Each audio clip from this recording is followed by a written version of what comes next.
এক গ্রামে ইয়ামিন নামে এক দুষ্ট ছেলে ছিল। সে তার বন্ধুদের সাথে গ্রাম থেকে গ্রাম ঘুরে বেড়াতো, কখনো বাজারে, কখনো বা স্কুলে, কখনো বা গ্রামের রাস্তায় নানা রকম মজা করে বেড়াতো।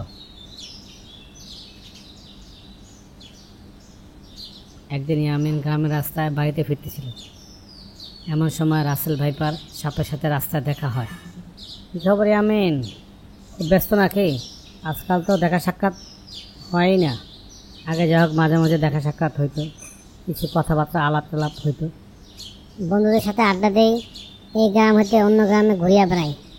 আরে ধর, আগে কত আড্ডা দিতা, এখন তোমার কোনো দেখা সাক্ষাৎ নাই, একেবারে আকাশে চাঁদ হয়ে গেলা।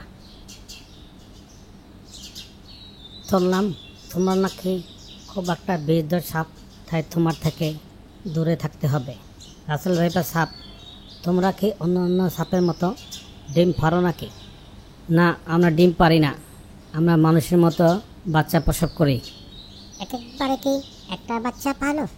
আমরা এক একবার 20 থেকে 80টা বাচ্চা প্রসব করি। ও মাই গড, 80টা বাচ্চা? তোমার প্রশ্নের উত্তর দিতে দিতে আমি ক্লান্ত হয়ে গেলাম। আরে না, আমরা নিরীহ প্রাণী, মানুষের মতো হাত পাও নাই। আমরা সাধারণত ইঁদুর খাইয়া থাকি।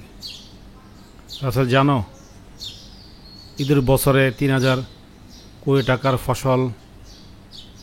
ফল ফলাদি নষ্ট করে থাকে।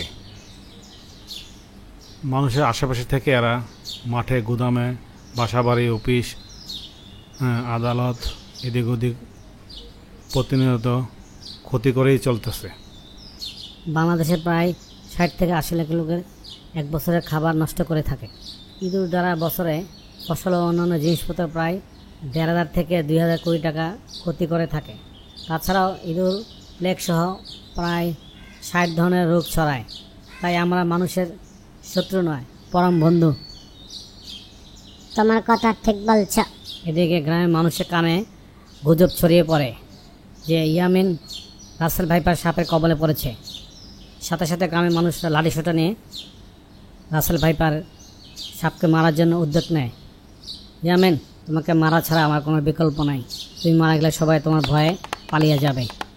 রে বন্ধু, ভয়ের কোনো কারণ নাই।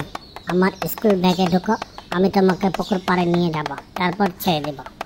ইয়ামিন স্কুলের ব্যাগটি রাসেল ভাইপারের কাছে নিক্ষেপ করিল। যেই না রাসেল ভাইপার স্কুলের ব্যাগে ঢুকতে গেল, ঠিক তার পূর্ব মুহূর্তে ইয়ামিনের ব্যাগ থেকে তার পালিত বেজিটি বাইর হইয়া তাকে আক্রমণ করিল।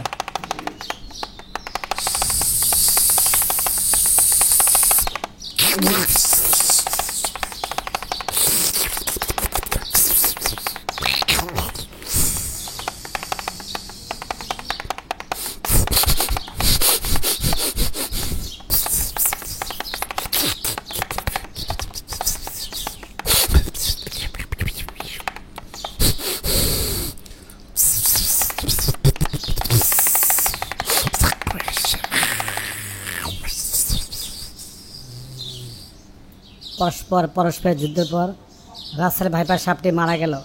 হ্যালো বন্ধু, এই গল্প হতে আমরা এই শিক্ষায় গ্রহণ করলাম যে যে একবার বিশ্বাসঘাতকতা করে তাকে দ্বিতীয়বার বিশ্বাস করা যায় না। আর যদি এই গল্প হতে তোমাদের একটু ভালো লাগে, সঙ্গে থাকো, ভালো থাকো। আরও নতুন নতুন গল্প আসিতেছে।